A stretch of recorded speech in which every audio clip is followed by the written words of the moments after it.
Hello everyone, welcome back. हम पढ़ रहे हैं अपना पी ब्लॉक और आज हम कर रहे हैं ग्रुप 15 के नेक्स्ट लेक्चर में हम बात करेंगे एनॉमलस बिहेवियर ऑफ नाइट्रोजन की। ग्रुप 15 के एलिमेंट्स हैं बच्चों नाइट्रोजन, फॉस्फोरस, आर्सेनिक, एंटीमनी और बिस्मुथ।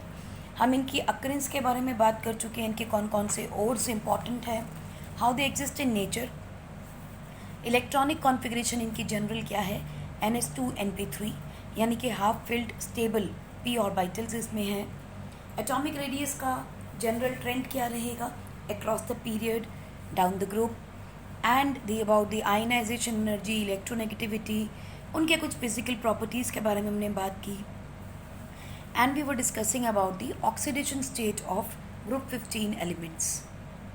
सो ग्रुप 15 के जितने भी एलिमेंट्स हैं they can show the oxidation states from -3 to +5। और हमने देखा कि नाइट्रोजन -3 दे सकता है, टू सम एक्सटेंट फॉस्फोरस भी दे सकता है इन द फॉर्म ऑफ फॉस्फीन। लेकिन उस जैसे जैसे हम डाउन द ग्रुप जाते हैं मेटालिक करेक्टर इंक्रीज़ करता है। मेटालिक करेक्टर इंक्रीज़ करने का मतलब है पॉजिटिव ऑक्सीडेशन स्टेट मिलने लगेगी। एट द सेम टाइम जैसे जैसे ग्रुप में हम नीचे जाएंगे +5 की जगह +3 तक की ऑक्सीडेशन स्टेट स्टेबल हो जाती है, because we know as we move down the group the lower oxidation state will be more stable than the higher oxidation state. Nitrogen can show us +3 and -3 oxidation state just because it has no d orbitals, इसीलिए +3 की oxidation state देता है लेकिन +5 की oxidation state हमें कम मिलती है in case of nitrogen. और +3 की ऑक्सीडेशन स्टेट जो हमें डाउन द ग्रुप मिलती है वो क्यों मिलती है? It is stable because of inert pair effect, यानी कि इलेक्ट्रॉन इलेक्ट्रॉन रिपल्शन होती है। इनर्ट पेयर इफेक्ट का मतलब क्या है? Inner electrons do not want to participate in any kind of reactions, so that inert pair यानी कि जो s ऑर्बिटल में इलेक्ट्रॉन्स पड़े होंगे they will not participate in the reaction.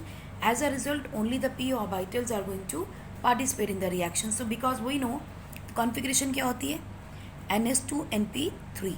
So these two electrons present in the s orbital do not participate in the reaction because of lanthanide and actinide contraction.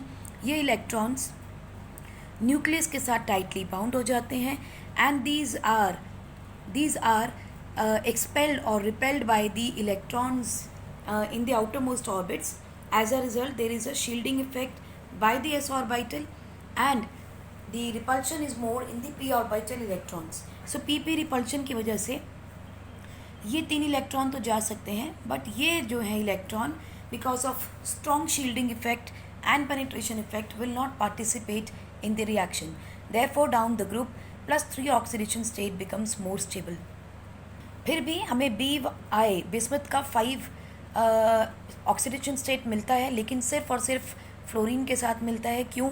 क्योंकि fluorine का size एक तो छोटा है, high electronegativity है, so it is going to attract more electron towards itself. So bismuth जो है वो इलेक्ट्रॉन डोनेट कर पाएगा जस्ट बिकॉज फ्लोरीन अट्रैक्ट करेगा इलेक्ट्रॉन्स को। So as a result bismuth will show you BiF5 compound which is stable compound because of the most electronegative element of the periodic table. अब हम चलते हैं anomalous behaviour of nitrogen हमारे आज के lecture के ऊपर। रीजंस हमें अब reasons anomalous behaviour of the second period. Nitrogen belong to second period, group 15 है कोई बात नहीं, लेकिन सेकेंड पीरियड में एक बड़ी कॉमन चीज़ चल रही है right from the S block. What is that? सबसे पहली चीज़ एटॉमिक साइज। बच्चों एटॉमिक साइज अपने ग्रुप में नाइट्रोजन का सबसे छोटा होगा, so atomic size is small. Number 2 अब देखो nitrogen is the high electronegative element.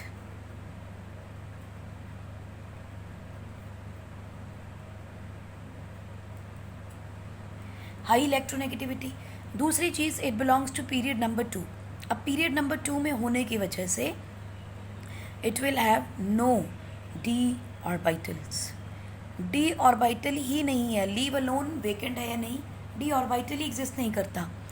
Fourth point आप ध्यान रखेंगे इसके बिहेवियर चेंज का क्या है, high ionization energy. Why so? Because हमें मालूम है इसका एक तो हाफ फिल्ड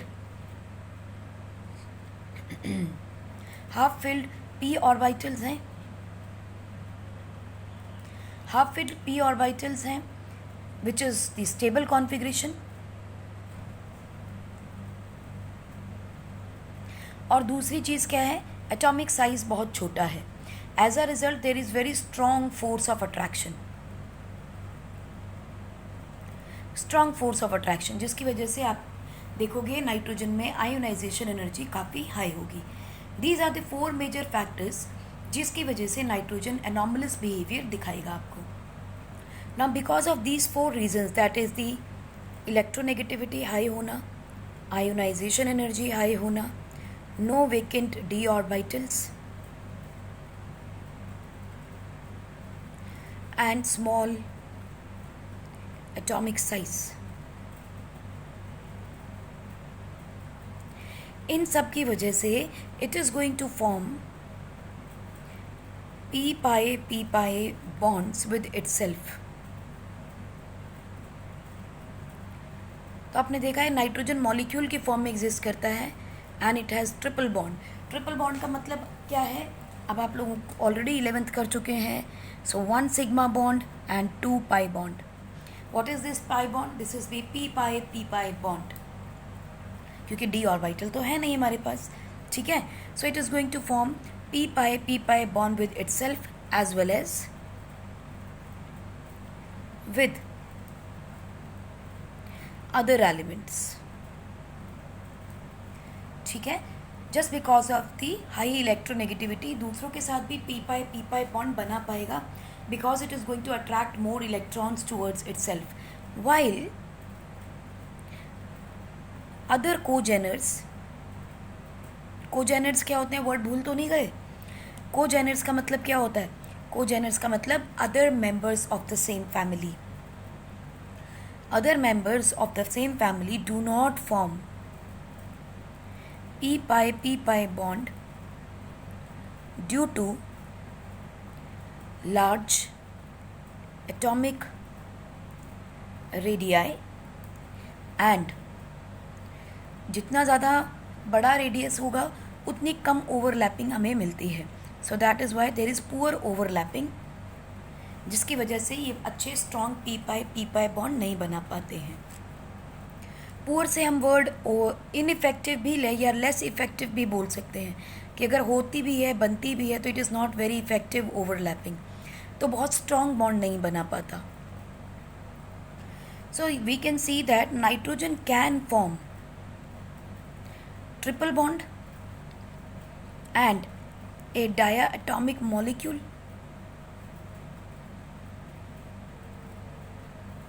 यानी कि नाइट्रोजन जो है वो ट्रिपल बॉन्ड बना रहा है. अब देखो ट्रिपल बॉन्ड बन रही है, इसका मतलब बॉन्ड लेंथ कैसी हो जाएगी, bond length will be small, reduce हो जाएगी. अगर बॉन्ड लेंथ छोटी हो रही है सो बॉन्ड डिसोसिएशन एनर्जी बढ़ जाएगी. इसका मतलब स्टेबिलिटी बढ़ रही है. और आप जब समझ जाइए यहाँ पर नाइट्रोजन की जो बॉन्ड डिसोसिएशन एनर्जी है, ना ट्रिपल बॉन्ड है, सारी बॉन्ड एक साथ नहीं टूटेंगी, 1 by 1 टूटेगी. सो हमें जो बॉन्ड डिसोसिएशन एनर्जी यहाँ मिल रही है, this is called as average bond dissociation energy of the all 3 bonds between 2 nitrogen atom. फिर सुन लो, दो नाइट्रोजन के बीच में 3 बॉन्ड्स आ रही हैं. 3 बॉन्ड का मतलब है बॉन्ड लेंथ छोटी हो गई. क्यों, स्टेबिलिटी ज़्यादा है, stability is more, bond length कम हो जाएगी. जितनी ज़्यादा स्टेबल होंगी उतनी ज़्यादा बॉन्ड डिसोसिएशन एनर्जी, यानी कि इसको तोड़ने के लिए आपको एनर्जी ज़्यादा देनी पड़ेगी. What is that bond dissociation energy, 941.4 kilo joule per mole. जबकि अगर बाकी एलिमेंट्स को आप देखोगे तो फॉस्फोरस बनाते, एक सिंगल बॉन्ड बनाता है, एंटीमनी भी सिंगल बॉन्ड बनाएगा, आर्सेनिक भी सिंगल बॉन्ड बना रहा है, एंड बिस्मथ की जो बॉन्ड है ये कैसी बॉन्ड है, मेटालिक बॉन्ड्स हैं. These are not the metallic bond, but bismuth की मेटालिक बॉन्ड है, क्योंकि down the group metallic character is increasing. ये दोनों कैसे हैं, दे आर सेमीकंडक्टर्स और they are metalloids. Also we know that nitrogen की जो सिंगल बॉन्ड है बच्चों, नाइट्रोजन नाइट्रोजन का जो सिंगल बॉन्ड है it is weaker than phosphorus phosphorus के सिंगल बॉन्ड का। ये पॉइंट याद रखिएगा, बार बार कंफ्यूज होते हैं इसमें कि नाइट्रोजन नाइट्रोजन की जो स्ट्रॉन्ग बॉन्ड थी, हाँ है स्ट्रॉन्ग बॉन्ड, लेकिन कौन सी? ट्रिपल बॉन्ड स्ट्रॉन्ग है। सिंगल बॉन्ड में अकेली एक बॉन्ड में इतनी जान नहीं है जितने की फॉस्फोरस की होगी। क्यों नहीं होगी? अब वो देखो, नाइट्रोजन नाइट्रोजन का जो सिंगल बॉन्ड है it is weaker than the phosphorus phosphorus single bond because small size होने से रिपल्शन बढ़ेगा। Because of number one is small size of कह लो, या स्मॉल साइज या स्मॉल एटॉमिक रेडियाई कह लो ऑफ नाइट्रोजन नाइट्रोजन। एंड पहला चीज small size, and due to electron electron repulsion, नज़दीक हैं तो रिपल्शन भी ज़्यादा होगी, ऑफ नॉन बॉन्डिंग इलेक्ट्रॉन्स, यानी कि जो इलेक्ट्रॉन बाइंड नहीं किए। देखो नाइट्रोजन के पास वैलेंस इलेक्ट्रॉन कितने हैं बच्चों? 5 हैं, जिसमें से एक एक मिलके तो बॉन्ड बना दी, तो 1 2 3 4 5 अभी भी बाकी है, चलो 4 हैं बाकी, फिर 1 2 3 4 4 इसके पास भी बाकी होंगे, 1 2 3 4 1 2 3 4।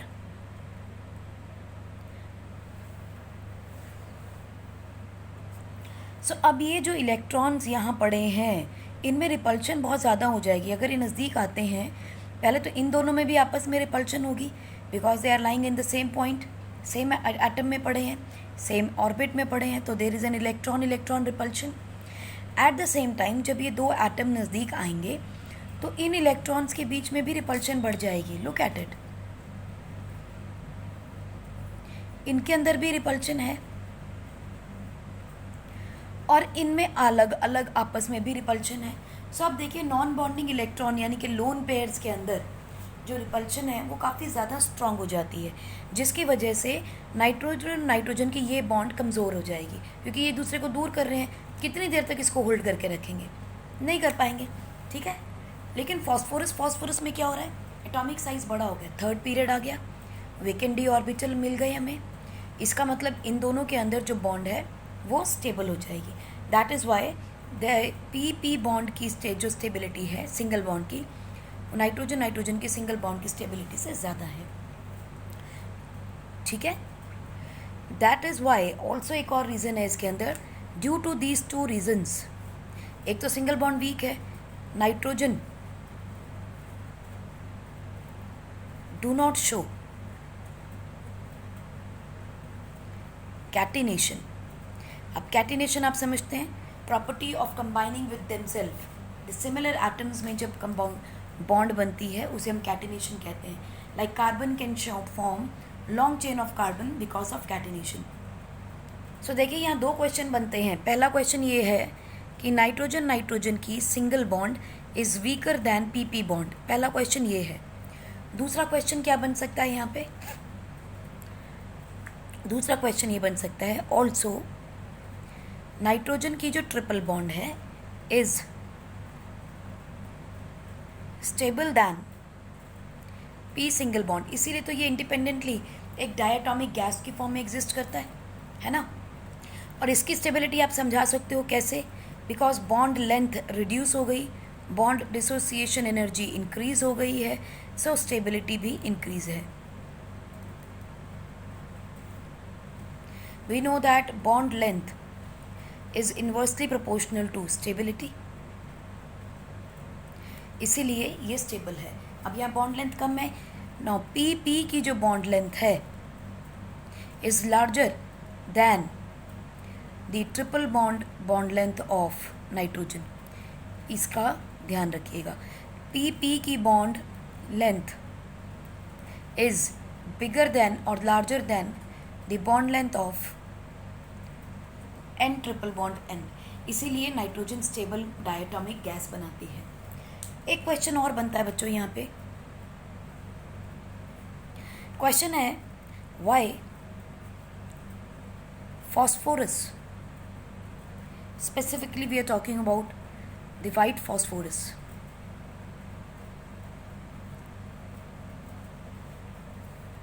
is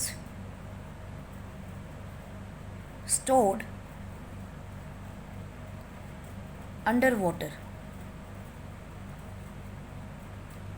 हम वाइट फॉस्फोरस को या फॉस्फोरस को पानी के अंदर क्यों रखते हैं? तो अभी आपने देखा कि P P bond single bond जो है नाइट्रोजन डायटोमिक मॉलिक्यूल से वीक है, स्टेबल नहीं है। Now this P P bond in white phosphorus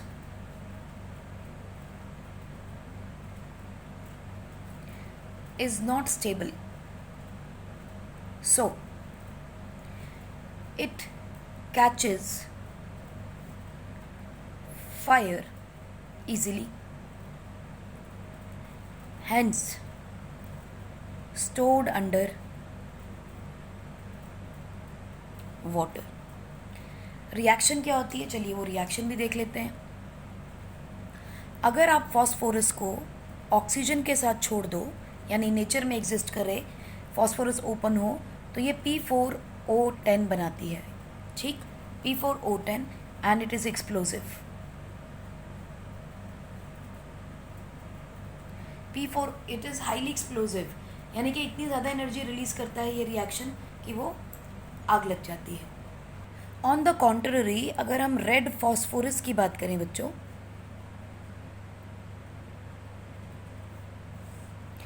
जो रेड फॉस्फोरस होती है is quite stable at room temperature,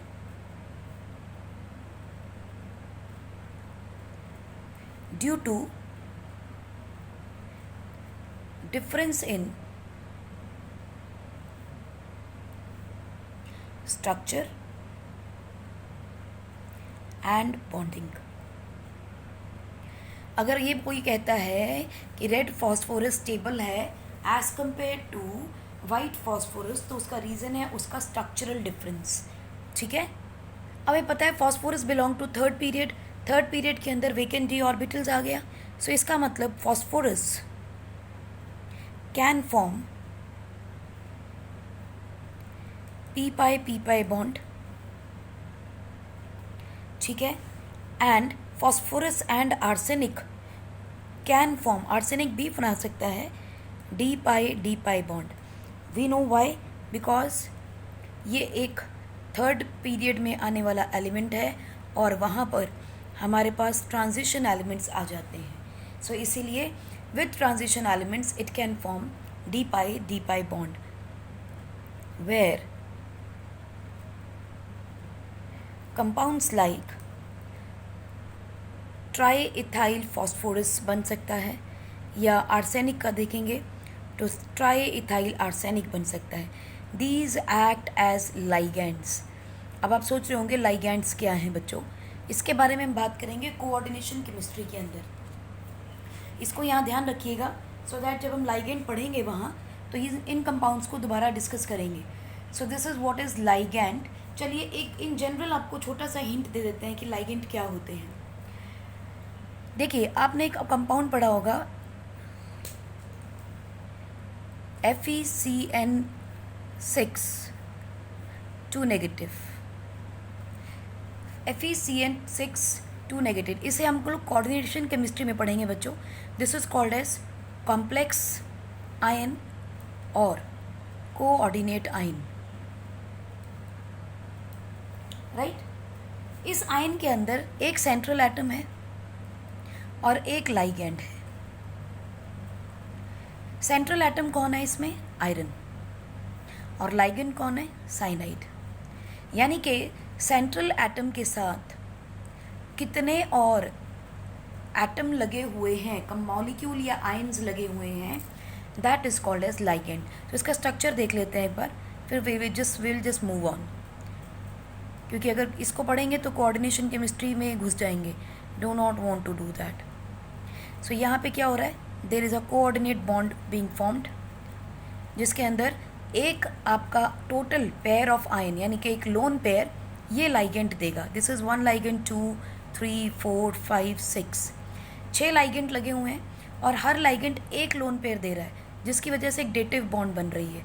and this is dative bond is nothing but the coordinate bond, ठीक है। So इसे जिसे हम कहते हैं कोऑर्डिनेट आयन या complex ion. We will study more about this in coordination chemistry. यहाँ इतना समझ लीजिए, सेंट्रल एटम के अराउंड जो भी एटम्स लगे हुए हैं, मॉलिक्यूल्स लगे हुए हैं, आयन्स लगे हुए हैं, they are called as ligands. So now they will behave like ligands. Next, let us talk about the chemical properties or the reactivity of group 15 elements.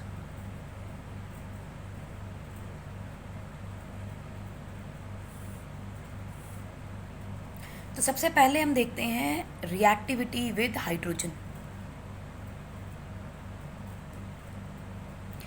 बच्चों, रिएक्टिविटी विद हाइड्रोजन का मतलब है it is going to form hydrides. Hydrides का मतलब क्या हुआ? Hydrogen is going to give a anion. Hydride family का मतलब है हाइड्रोजन अनायन बनेगा, और ग्रुप 15 एलिमेंट्स के जितने भी एटम होंगे वो क्या बनेंगे? कटायन बनेंगे। सो आप यूँ कह सकते हो M into H. So H आपको नेगेटिव आयन देगा और M आपको पॉजिटिव देगा। This is going to be the group 15 element, और आगे आपको हाइड्रोजन मिलेगा। अब कितने एटम लगेंगे वो हम देखते हैं। सो सबसे पहले हम देखते हैं इनकी सबकी रिएक्शन हाइड्रोजन के साथ। This is the hydrogen molecule की फॉर्म में एग्जिस्ट करेगा। अब अगर हमने इसकी रिएक्शन बच्चों कराई नाइट्रोजन के साथ, now these reactions are going to be in the presence of concentrated base, concentrated KOH के साथ, इन अ स्पेसिफिक कंडीशन जिसके अंदर टेम्परेचर रहेगा 650 to 800 Kelvin. Iron या molybdenum will be acting like a catalyst and pressure has to be 200 to 350 atmosphere. अगर ये hydrogen की reaction nitrogen के साथ हम करते हैं, so it is going to give you ammonia and amount of heat will be liberated. So these are going to be the exothermic reaction. तो आपको याद होना चाहिए कि नाइट्रोजन के साथ जो रिएक्शन हो रही है, this is nothing but the Haber process. 2 nitrogen का मतलब आप ले सकते हो nitrogen as a di molecule exist करता है, सो N2 गैस हो जाएगी, हाइड्रोजन गैस होगा, it is going to form ammonia, that will be twice, and it is a popular Haber process.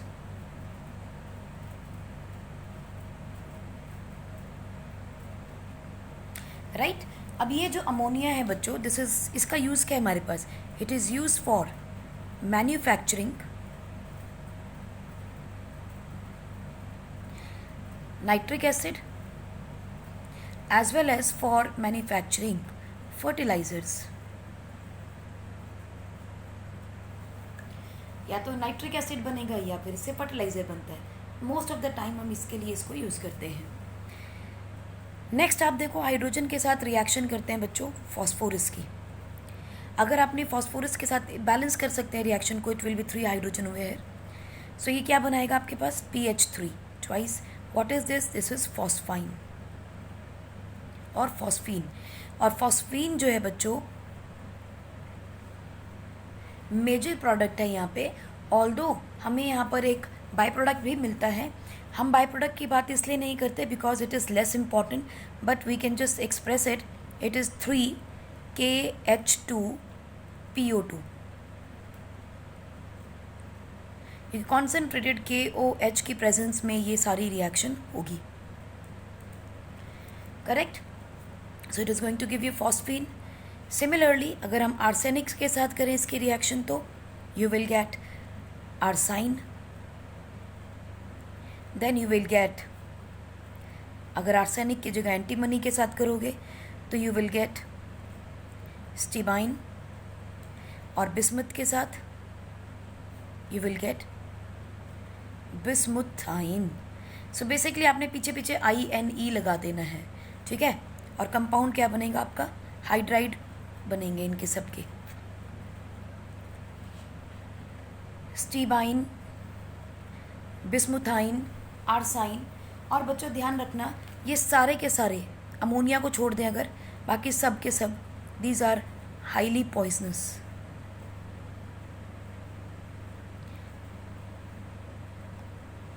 Highly poisonous what क्या है? ये gases हैं। So these are highly poisonous gases. तो simple सा एक बेसिक फंडामेंटल याद रखना, हाइड्रोजन के साथ जब भी ग्रुप 15 कंबाइन करेगा, ठीक है, हमेशा हाइड्राइड बनेगा, क्योंकि hydrogen will act as an anion and nitrogen family will act as a cation. साथ ही कुछ लाइटर एलिमेंट्स भी बनते हैं बच्चों। लाइटर एलिमेंट्स से मतलब लाइक आपके नाइट्रोजन, फॉस्फोरस और arsenic, these are the lighter elements in the group. Antimony और bismuth, they are heavier than these ones, quite heavy. सो इनके साथ जब हाइड्रोजन रिएक्ट करता है तो it also can form the lower oxidation state, that is N2H4, यानी कि डाइमर्स बनाता है P2H4 and it can form AS2H4. It is going to form dimers. So these are called as, this is called as hydrazine, this is called as biphosphine, and this is called as instead of bi it is diphosphine, and this is the diarsine. So आप देखिए यहाँ dimers बन रहे हैं। Dimer बनेंगे तो एक hydrogen remove हो जाएगा, because another element of atom of arsenic will be there or nitrogen will be there. So these are called as the dimers. But dimers सिर्फ और सिर्फ लाइटर एलिमेंट्स बनाते हैं, एंटीमनी और बिस्मथ नहीं बनाएंगे। Nitrogen also forms a special hydride,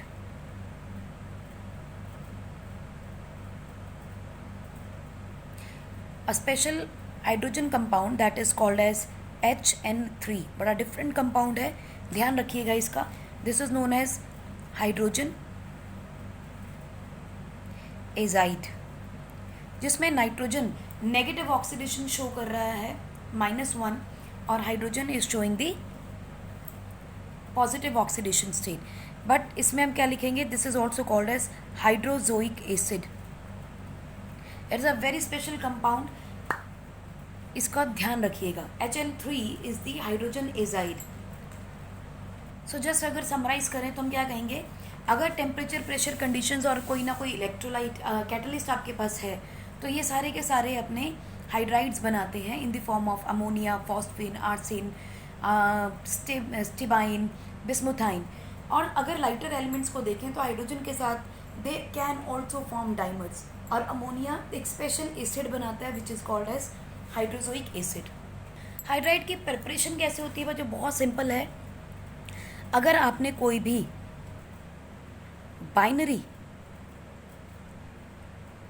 metal compound लिया है, obviously we are talking about binary metal compound of group 15, इसकी अगर आप हाइड्रोलिसिस कर दो in the presence of water और in the presence of dilute acid, तो आपको हाइड्राइड मिल जाएंगे। Obviously these are the major product, और इसके साथ आपको साइड में कोई ना कोई सॉल्ट भी मिलेगा which can be in the aqueous form.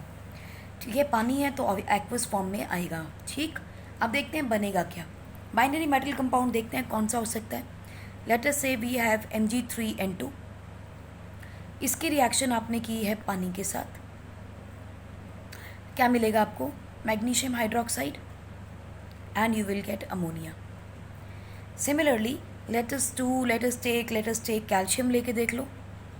Similarly आपको कैल्शियम में क्या मिलेगा, कैल्शियम हाइड्रोक्साइड प्लस अमोनिया। आप चाहते हो अमोनिया की जगह फॉस्फीन बनाना, तो कैल्शियम के साथ आप फॉस्फोरस को ले लीजिए, फॉस्फाइड ले लो उसका कैल्शियम का, so calcium hydroxide and you will get phosphine gas. This we did even in chapter hydrogen and we did it in S block also. ये रिएक्शन, सिमिलर रिएक्शंस, ऑब्वियसली जब आप balance करेंगे तो number of reactions, atoms जो हैं आपके, देखिए क्या बनेंगे, 3 to the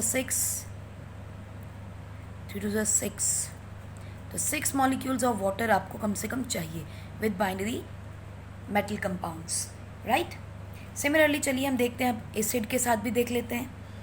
मान लेते हैं अपने पास हाइड्रोजन अपने को 6 चाहिए कम से कम। चलिए जिंक के साथ ट्राई करते हैं इसको। जिंक के साथ किसी भी एलिमेंट को ले लो, लेट अस से जस्ट टेक ई, कोई भी एलिमेंट मान लेते हैं ऑफ दिस ग्रुप, तो हमें क्या मिलेगा, ZnCl2 प्लस EH3 ट्वाइस। देखो मेजर प्रोडक्ट आपका सेम ही आ रहा है, यहाँ भी ट्वाइस हो जाएगा, यहाँ भी ट्वाइस हो जाएगा। एग्जाम्पल देखते हैं एक और, एक पर्टिकुलर एलिमेंट के साथ। चलो आर्सेनिक ले लेते हैं, ऊपर हमने नाइट्रोजन फॉस्फोरस ले लिया, यहाँ आर्सेनिक ले लेते हैं। सबको क्या मिलेगा, ZnCl2 plus arsine, so you will get another hydride, correct? Simple है preparations. Similarly चलो हम lithium aluminium hydride लेते हैं, because we know that this is the best reducing agent. reducing agent का मतलब जो हाइड्रोजन ऐड करे। अब यहाँ देखो नाइट्रोजन में हाइड्रोजन ऐड हो रही है, so basically MgHn2 binary metal compound जो हैं they are getting reduced, that the reduction of binary metal compounds will give you hydrides. Reduction of binary metal compounds will give you hydride. So देखो सब जगह हम लोग क्या कर रहे हैं, बाइनरी मेटल कंपाउंड की हाइड्रेशन उसको रिड्यूस कर रहे हैं, बिकॉज नाइट्रोजन में हाइड्रोजन ऐड हो रहा है, फॉस्फोरस में हाइड्रोजन ऐड हो रही है, जिंक हटाया तो hydrogen is being added to the other element that is the arsenic. Similarly अगर हम best reducing agent lithium aluminium hydride ले लें और इसकी रिएक्शन करते हैं, लेट अस से with any of the chloride of group 15 elements, तो हमें क्या मिलेगा, क्लोराइड की जगह हाइड्रोजन हट जाएगा, hydrogen will displace chlorine, plus you will gate lithium chloride and you will gate aluminium hydride. यानी आपको एल्यूमिनियम का भी हाइड्राइड मिल रहा है, आपको अदर मेटल का भी हाइड्राइड मिलेगा। अब यहाँ पर अदर एलिमेंट में आप कुछ भी ले सकते हो, नाइट्रोजन है, फॉस्फोरस है, आर्सेनिक, एंटीमनी, बिस्मुथ, कुछ भी हो सकता है, लेकिन ध्यान रहे इन चार में ये रिएक्शन स्पेसिफिकली हमें मिलती है, not with bismuth, because bismuth जो है उसके अंदर ये रिएक्शन नहीं होगा एक्सेप्ट बिस्मुथ। सोचिए क्यों नहीं होगा, बिकॉज बिस्मुथ के अंदर मेटालिक प्रॉपर्टीज ज़्यादा हैं। तो यहाँ देखिए मेटल के साथ क्लोराइड जुड़ रहा है, मेटल के साथ यहाँ हाइड्राइड हाइड्रोजन जुड़ रहा है, लेकिन एल्यूमिनियम से ज़्यादा स्ट्रॉन्ग है एलिमेंट यहाँ पर bismuth. Bismuth is totally metallic in character, as a result it is not going to form hydride easily, ठीक है, हाइड्रोजन के साथ कंबाइन नहीं करेगा, लेकिन नाइट्रोजन, फॉस्फोरस, आर्सेनिक या bismuth can form hydride with by the reducing agent, because इसे आप ऐसे भी रिलेट कर सकते हैं बच्चों, डाउन द ग्रुप जिसकी ऑक्सीडेशन स्टेट कम हो रही है, मैंने आपको पहले भी एक बार बताया है that the oxidation state is directly proportional to metallic character.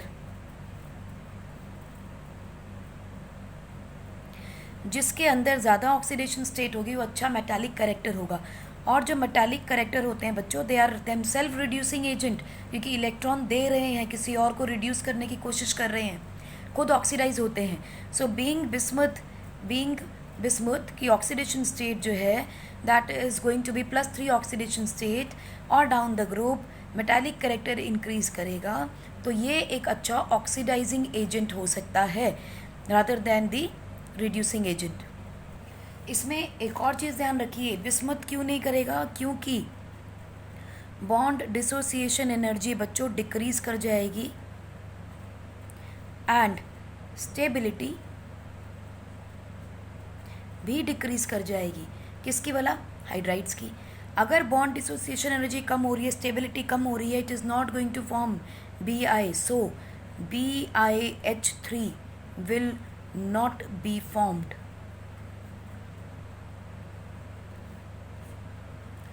Bond dissociation energy decrease कर रही है, स्टेबिलिटी डिक्रीज कर रही है down the group, as a result BiH3 will not be formed.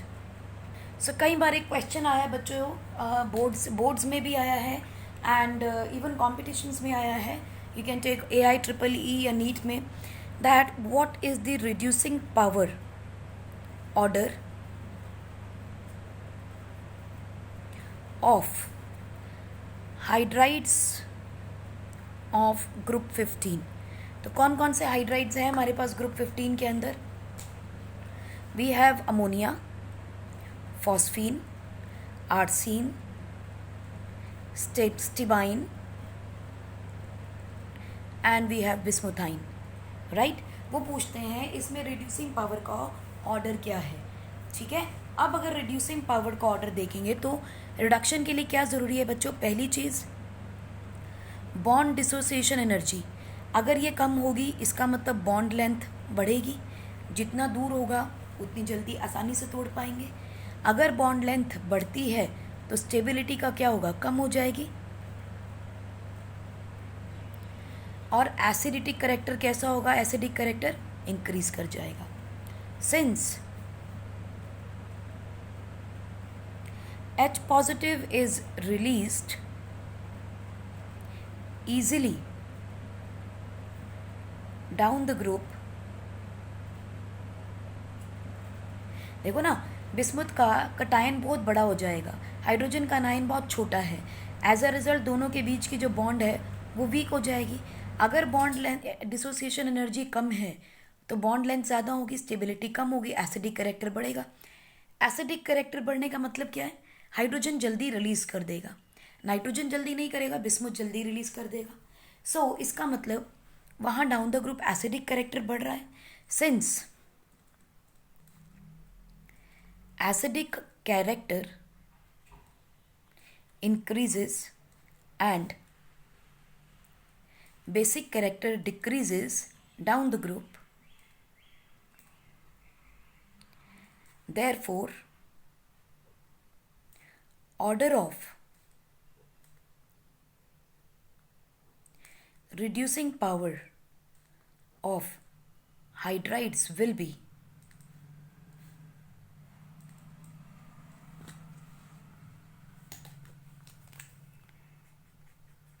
Ammonia की रिडक्शन पावर सबसे कम होगी क्योंकि छोड़ेगा ही नहीं हाइड्रोजन को, then phosphorus, then arsenic, then antimony and then bismuth. This is going to be the order of reducing power. ध्यान रखिएगा बच्चों, ये इंपॉर्टेंट है, ये इंपॉर्टेंट क्वेश्चन है। क्विकली चलो हम देखते हैं स्ट्रक्चर ऑफ हाइड्राइड क्या होगा। हमें ऑलरेडी पता है अमोनिया का स्ट्रक्चर क्या होता है, sp3 कॉन्फ़िगरेशन है, टेट्राहेड्रल होता है विद अ लोन पेयर। सो ये बातें तो पुरानी हो गई। sp3 configuration, pyramidal structure, geometry क्या होगी, सब 11th क्लास का टॉपिक है, चैप्टर 4 का, tetrahedral geometry.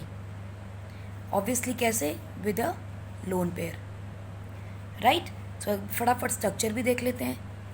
This is the lone pair, 1 2 and 3 hydrogen over है। अब तो सबको याद होना चाहिए ये स्ट्रक्चर। नाउ बच्चों down the group,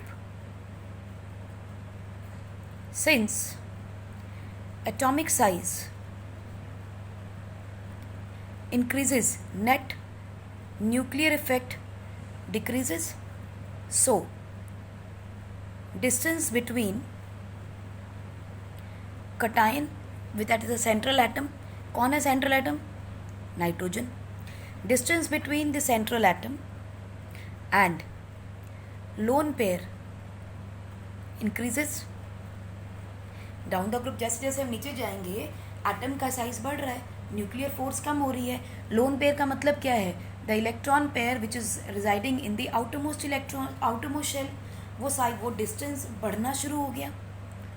so electron increases and electron repulsion also increases. So it is not easy to lose lone pair, therefore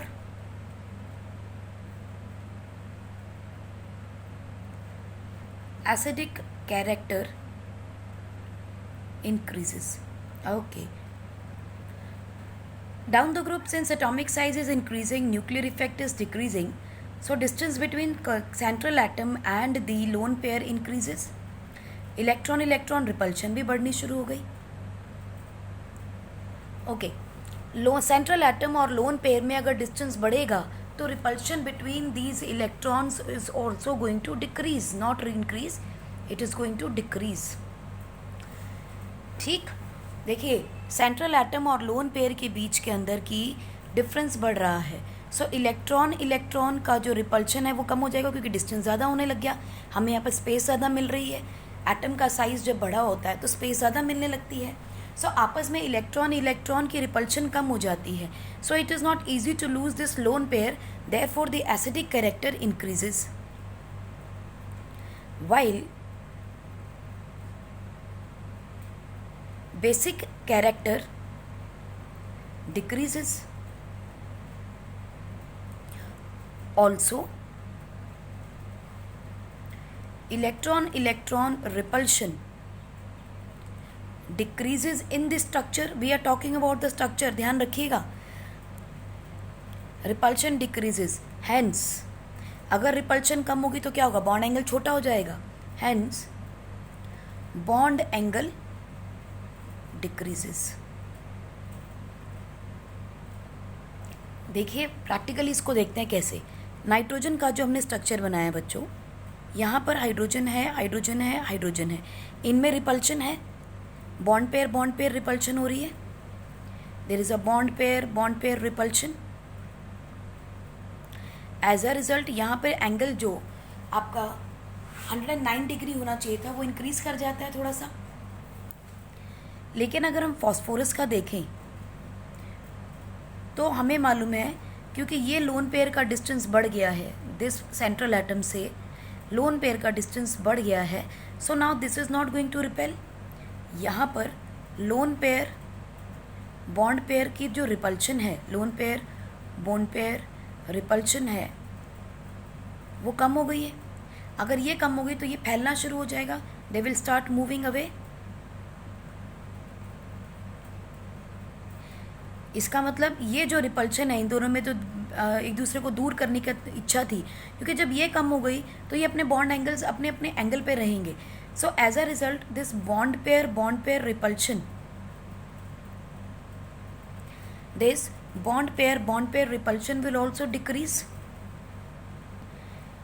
देखो ना, लोन पेयर और बॉन्ड पेयर के बीच में रिपल्शन अगर कम होगी तो इनको प्रेस नहीं ना करेगा कि अंदर जाओ अंदर जाओ. So what will happen, bond pair के बीच का रिपल्शन भी कम हो जाएगा. इसके अंदर क्या हो रहा था, this lone pair and bond pair repulsion was more, क्योंकि नज़दीक पड़े हैं एटम. नाइट्रोजन का साइज छोटा है, लोन पेयर नज़दीक पड़ा है बॉन्ड पेयर के, उसको रिपेल कर रहा है, repulsion is there. As a result ये जब दूर जाएंगे तो इसको कहेगा कि तुम दूर रहो मुझसे. इलेक्ट्रॉन हाइड्रोजन के बॉन्ड पेयर को अंदर की तरफ दबाएगा. अगर यहाँ दबाएगा इसके अंदर तो इनमें रिपल्शन ज़्यादा होगी ना, इनमें रिपल्शन होगी, ये दूसरे को भगाने की कोशिश कर रहे हैं. यहाँ क्या है, अब वो रिपल्शन नहीं है. जब रिपल्शन होगी ही नहीं तो बॉन्ड एंगल बच्चों डिक्रीज हो जाएगा ना, थोड़ा कम हो सकता है. They can come closer. So as a result the bond angle will reduce. एक बार फिर समझिए, हम बात कर रहे हैं कि जैसे जैसे हम ग्रुप के नीचे जाएंगे एटम का साइज़ बढ़ेगा. इसका एटम का साइज़ बढ़ रहा है, नाइट्रोजन से फास्फोरस का साइज़ बढ़ा है, तो नेट न्यूक्लियर इफेक्ट कम होगा. तो ये लोन पेयर जो है वो एटम से दूर जाना शुरू हो जाएगा.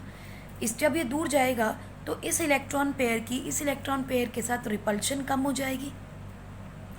अगर ये रिपल्शन कम होगी, इन दोनों की कम हो जाएगी, so what will happen, it is not easy to lose this lone pair therefore the acidic character will increase while basic character will decrease.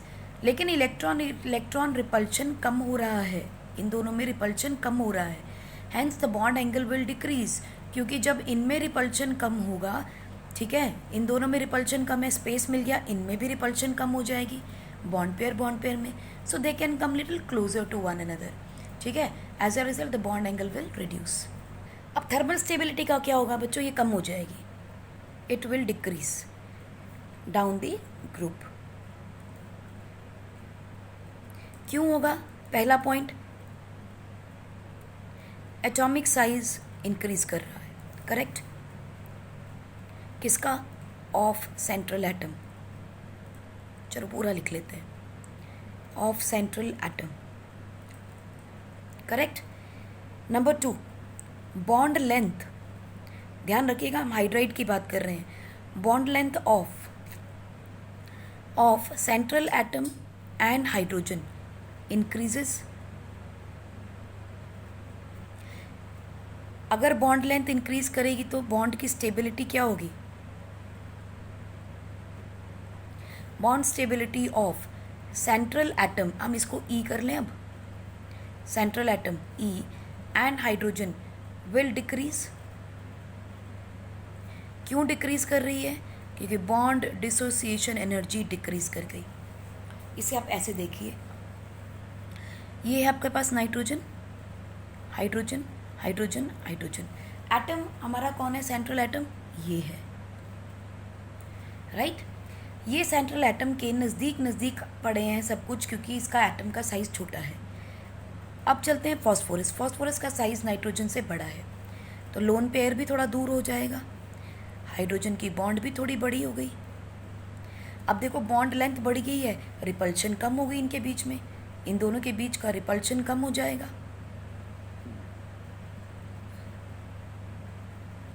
Correct. इन दो ये नज़दीक पड़े हैं, इनमें रिपल्शन ज़्यादा है, लुक एट इट। इन दोनों का डिस्टेंस कम है, इनका ज़्यादा है, ये डिस्टेंस कम है, ये डिस्टेंस ज़्यादा है, तो रिपल्शन कम हो जाएगी। जब रिपल्शन कम हो जाएगी तो what will happen? This is the bond length is increasing between central atom and hydrogen. ये बॉन्ड लेंथ इंक्रीज कर रहा है। Bond length is inversely proportional to stability. Bond length is inversely proportional to stability and it is directly proportional, inversely proportional to bond dissociation energy. जितनी ज़्यादा bond length होगी उतनी जल्दी टूट जाएगी, इसीलिए बॉन्ड डिसोसिएशन एनर्जी कम है। अब जिनकी बॉन्ड डिसोसिएशन एनर्जी कम है, इसका मतलब थोड़ी सी भी हीट दोगे, it means small amount of energy is required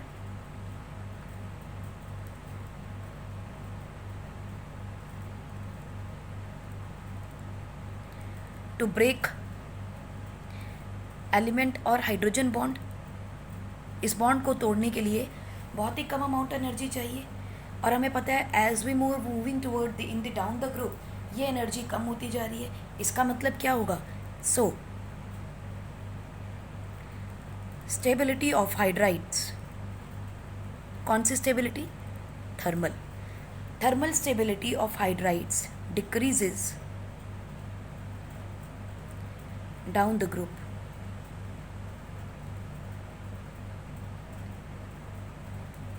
and reducing power increases। मतलब वही है, हाइड्रोजन आराम से निकल जाएगा। अगर हाइड्रोजन निकल रहा है तो रिड्यूस करेंगे। फॉर एग्जांपल देखिए, अमोनिया है आपके पास, उसकी रिएक्शन कॉपर ऑक्साइड से कराई हमने, ठीक, at a very high temperature. अब अगर हाई टेम्परेचर है बच्चों तो समझ जाइए we are talking about thermal stability. High temperature पे क्या होगा? ये नाइट्रोजन हाइड्रोजन को छोड़ देगा क्योंकि बहुत हाई टेम्परेचर है। सो क्या मिलेगा आपको? कॉपर मिल जाएगा अलग से एक, क्योंकि ऑक्सीजन को हटाना है उसने, रिड्यूसिंग एजेंट है, वाटर बनाएगा। हाइड्रोजन ने वाटर बनाना है ऑक्सीजन के साथ, प्लस क्या रिलीज कर देगा? Nitrogen gas. सो जो भी आप यूज़ करोगे उसी की गैस निकल जाएगी। सो हाई टेम्परेचर पे आपका अमोनिया ब्रेक कर जाएगा। सो वे बैलेंस करेंगे तो 3 वाटर आ जाएगी। अब देखें इसका बॉइलिंग पॉइंट या मेल्टिंग पॉइंट पे क्या असर होगा। किसके ऊपर बात कर रहे हैं? Of hydrides. We are still talking about hydrides. इनमें क्या ट्रेंड मिलेगा? देखो बच्चों, जिसकी थर्मल स्टेबिलिटी कम होगी उसका बॉइलिंग पॉइंट कम होगा, जिसकी थर्मल स्टेबिलिटी ज़्यादा होगी उसका बॉइलिंग पॉइंट, मेल्टिंग पॉइंट ज़्यादा होगा।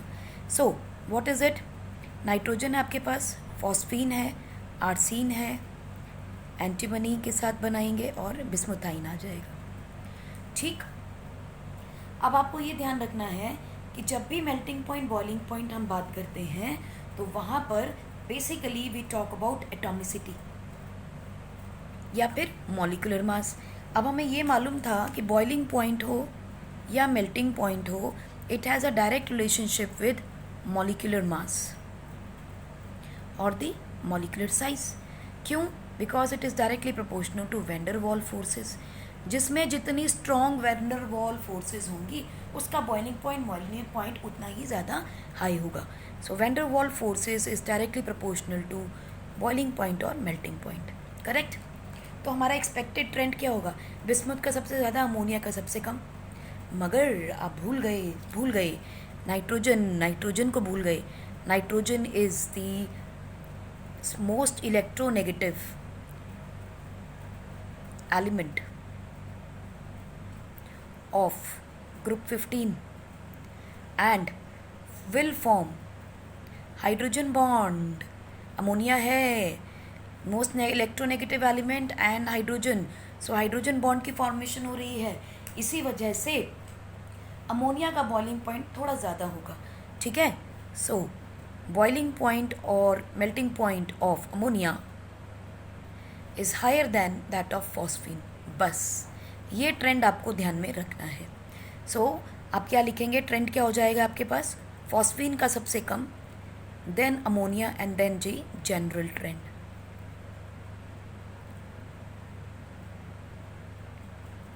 Correct, this you have to remember.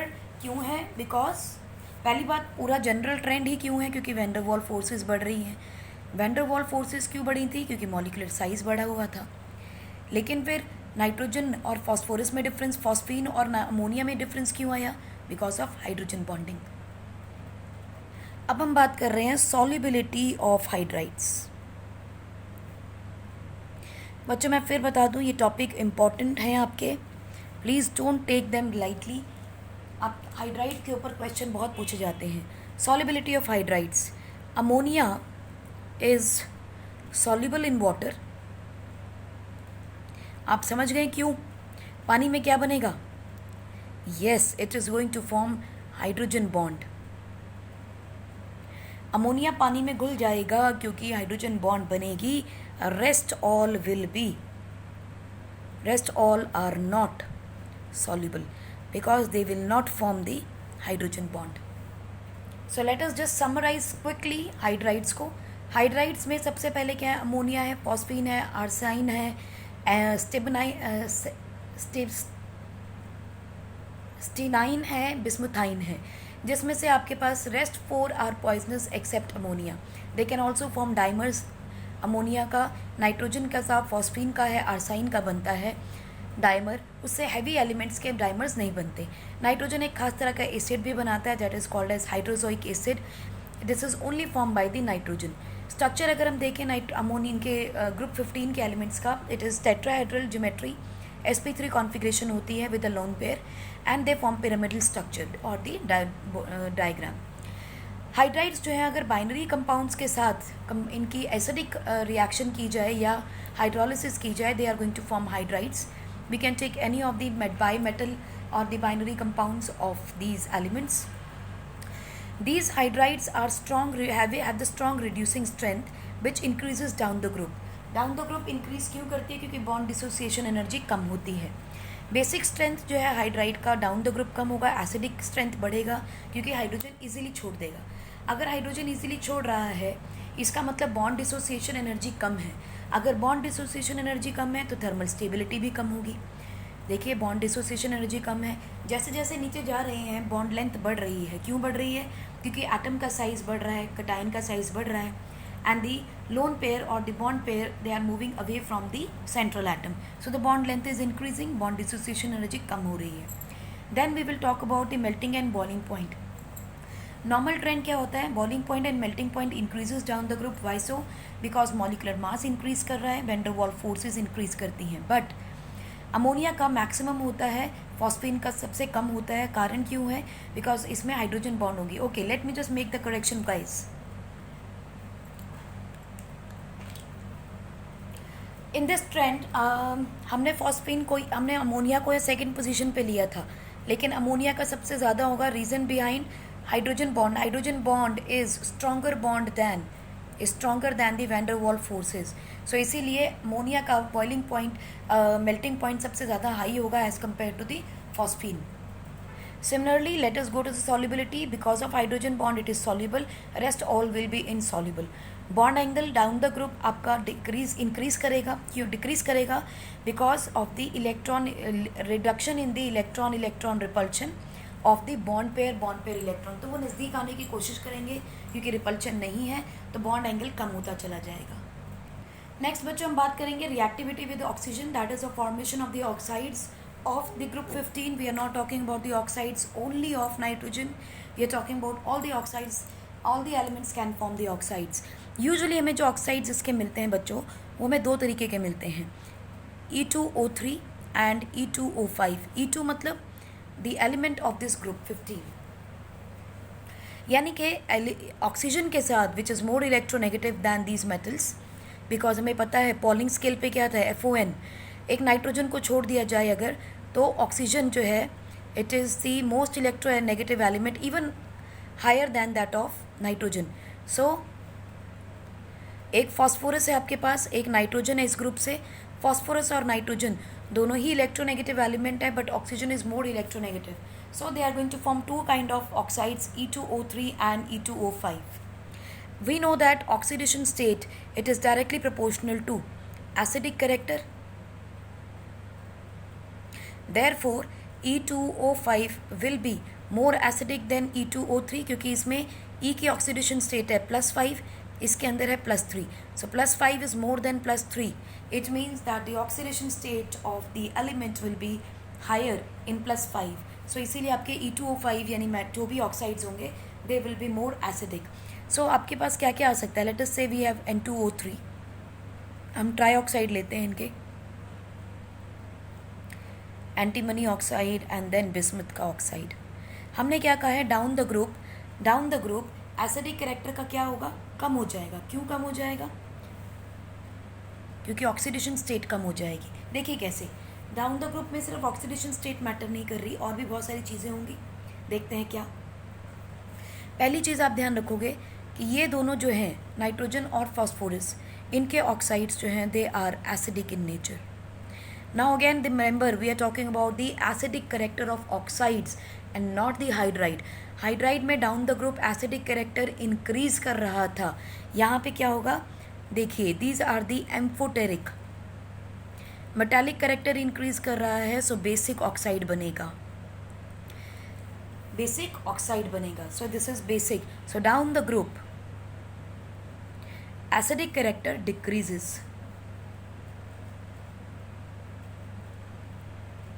So the acidic character decreases down the group. अब सोचो इसका रीज़न क्या होगा. बच्चों ध्यान से देखो, नाइट्रोजन और फॉस्फोरस जो हैं they are more electronegative element. ठीक है, जितने ज़्यादा इलेक्ट्रोनेगेटिव एलिमेंट होते हैं उतने वो एसिडिक कंपाउंड्स बनाते हैं.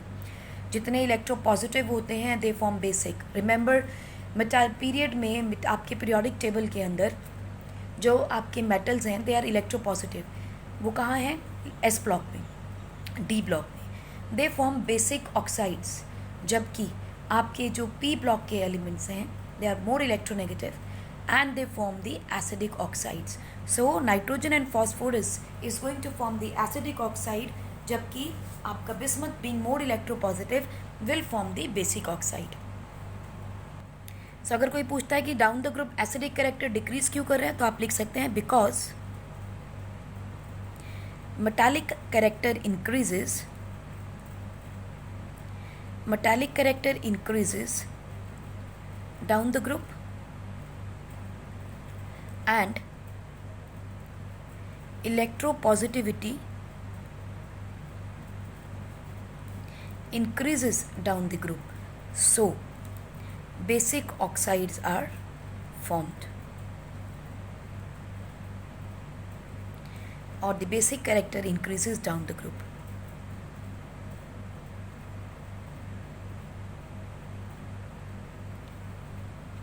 नाइट्रोजन का एटॉमिक साइज छोटा होने की वजह से और उसकी इलेक्ट्रोनेगेटिविटी ज़्यादा होने की वजह से, यानी कि इलेक्ट्रोनेगेटिविटी ज़्यादा है और एटॉमिक साइज कम है, इन दो कारणों की वजह से, due to these two factors, nitrogen can form more oxides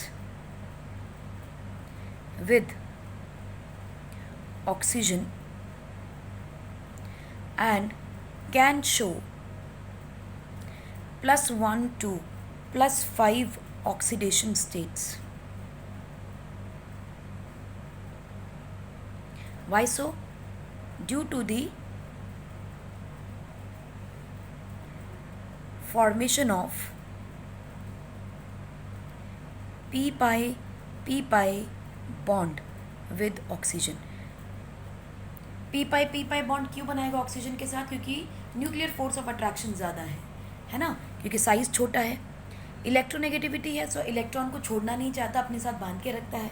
oxygen भी इलेक्ट्रोनेगेटिव है, so that is why they can show different oxidation states. वो ऑक्साइड्स क्या क्या हैं? आप लोगों ने क्लास 11 में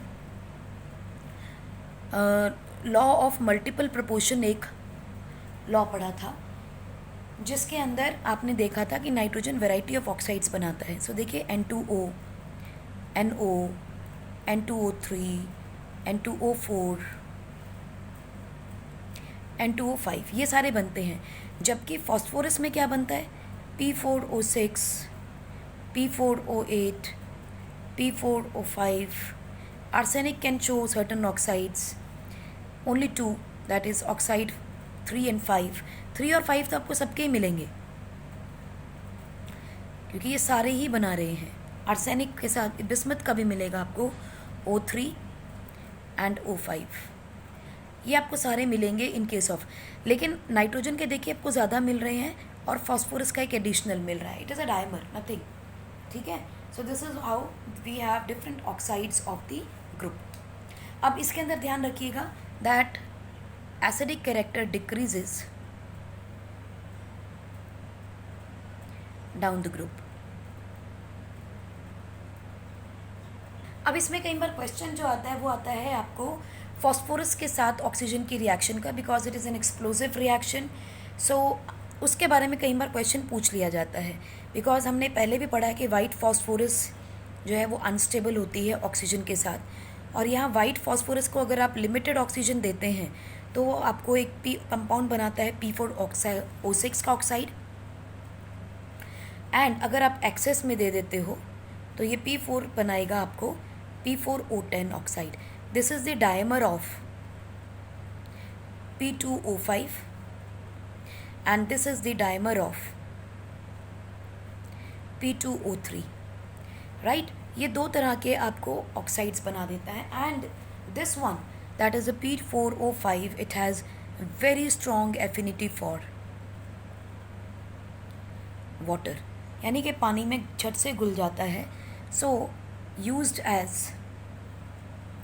डिहाइड्रेटिंग एजेंट। दूसरा डिहाइड्रेटिंग एजेंट कौन सा जो हम कॉमनली यूज़ करते हैं? Yes, it is the sulphuric acid. और दूसरा है, एक है आपके पास सल्फ्यूरिक एसिड कॉन्सेंट्रेटेड और दूसरा है आपके पास फॉस्फोरिक एसिड HP4O10। ये क्या बना करेगा? It is use as dehydrating agent for, एक HNO3 के लिए यूज़ करते हैं और दूसरा हम यूज़ करते हैं H2SO4 के लिए। अगर NO3 है और उसमें आपने P4O5 डाल दिया, P2O5 डाला है, so it is going to give you N2O5 plus water. So it is also use in the manufacturing of N2O5 oxide. और सल्फ्यूरिक एसिड के अंदर देखो SO3 गैस बन जाएगी। डिहाइड्रेटिंग एजेंट, पानी को निकालना है उसने, H2O निकालेगा तो N2O5 बनाएगा, सल्फ्यूरिक एसिड से निकालेगा तो SO3 गैस बनाएगा। इनका अगर हाइड्रोलिसिस कर दिया जाए इनमें से किसी का भी, यानी पानी में इनको घोलेंगे तो आपको क्या मिलता है? Phosphoric acid. और यही वो फॉस्फोरिक एसिड है जिसे हम डिहाइड्रेटिंग एजेंट की फॉर्म में यूज़ करते हैं। यानी P4O10 को पानी ना दे के हमने इसको इनके साथ मिला दिया, तो ये पानी इनका यहाँ से देखो, यहाँ आपने डायरेक्टली वाटर मिलाया, फॉस्फोरिक एसिड बन गया। अगर आप इसको HNO3 में मिलाओगे तो इस HNO3 से पानी लेके उड़ जाएगा, ठीक है, तो पानी निकाल देगा और साथ में N2O5 गैस बनाएगा। तो बच्चों यहाँ एक बार एक छोटी सी करेक्शन रखिए, this is P4O6, P4O8 and this is P4O10। Similarly जो आपका बिस्मुथ ट्राईऑक्साइड है, अगर इसकी रिएक्शन आप HNO3 के साथ कर देते हो तो क्या होगा? ये बिस्मुथ NO3 बनाएगा, क्योंकि ये भी एक डिहाइड्रेटिंग एजेंट है। Look at it, bismuth oxide ने HNO3 के साथ वाटर को निकाल दिया है HNO3 से, and this is also being used as a dehydrating agent, so it is going to form bismuth nitrite. So this is what is the reaction or the reactivity towards oxygen by the group 15 elements. इसके बाद हम करेंगे reactivity with halogens and metal in our next class. Till then, take care. keep enjoying and keep studying.